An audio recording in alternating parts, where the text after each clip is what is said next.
নির্দিষ্ট একটা মানুষের মুগ্ধতায় আটকে গেলে কখনোই সেই মানুষটার প্রতি একঘেয়েমি আসে না।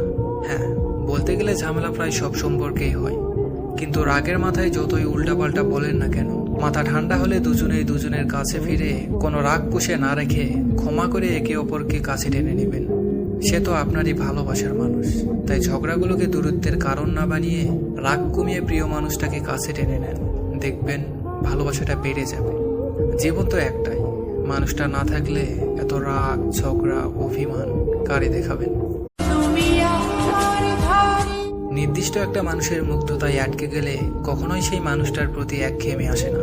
হ্যাঁ, বলতে গেলে ঝামেলা প্রায় সব সম্পর্কেই হয়, কিন্তু রাগের মাথায় যতই উল্টাপাল্টা বলেন না কেন, মাথা ঠান্ডা হলে দুজনেই দুজনের কাছে ফিরে কোনো রাগ পুষে না রেখে ক্ষমা করে একে অপরকে কাছে টেনে নেবেন।